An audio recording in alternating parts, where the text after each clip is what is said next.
Narcissists will keep telling you who you are without asking you one single genuine question about yourself. When I reflect back on some of my relationships with narcissists around me, I can tell one single question that they ever ask me about who I really am. What motivates me? What inspires me? How do I handle tough days? How do I handle stress? But I've been told that I've been cranky. I've been told that I'm must be too busy because I'm not giving them attention that they want. And who you are will change on a day. One day you're going to be on a pedestal. Other day you're going to be on a rock bottom. You're going to be the worst person ever. You're going to be cranky. You're going to be mean. You're going to be maybe a narcissist too. Who knows? They will characterize you to however they see you serving or not serving a function to you, but they will never ask you a genuine question about who you really are. If you've been in a narcissistic relationship, let me know. There are two things always missing. There is no genuine curiosity. They don't ask you about you.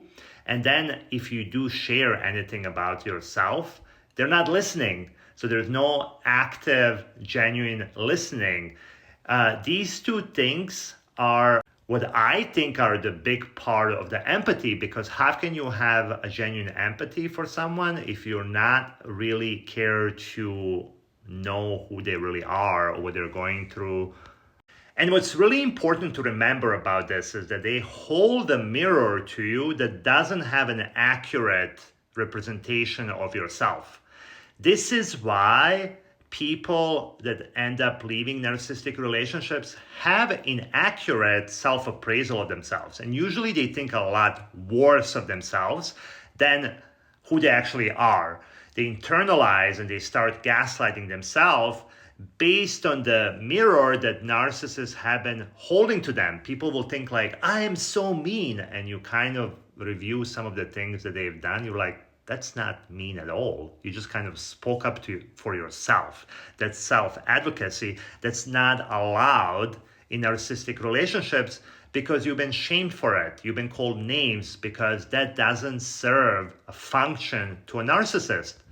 This is why it's so important to have a healthy, psychological mirror of yourself with people that are accurately reflecting back who you are, because that's important for us as human beings. We have to have a way to reflect back some of our thoughts, some of our feelings, some of perception of ourselves as well.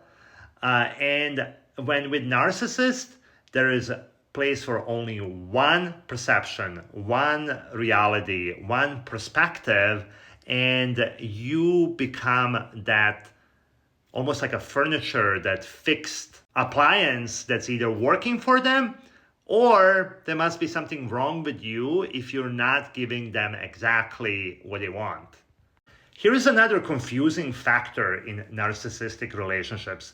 They will demonstrate that they are curious about the world, like they're curious about country far away or the world event or how to make money or how to be really good at something, how to impress the people around them, like neighbors, but they're not curious about who you really are. And of course, the curiosity that they demonstrated at the beginning when they were luring you in was data collection for them. It was not the genuine curiosity. This is why huge part of the healing and growth process, moving away from this type of relationship, is really getting to know who you really are and having that mirror, the mirror that you can really count on to accurately reflect who you are. And staying away from people who want to tell you who you are without getting to know you is one way to make sure that the mirror keeps accurate representation. It doesn't get fog up in a narcissistic fog. Let me know what you think about this and leave any comments and follow me and share with the people who may be interested in this or who may be in narcissistic fog. Thank you.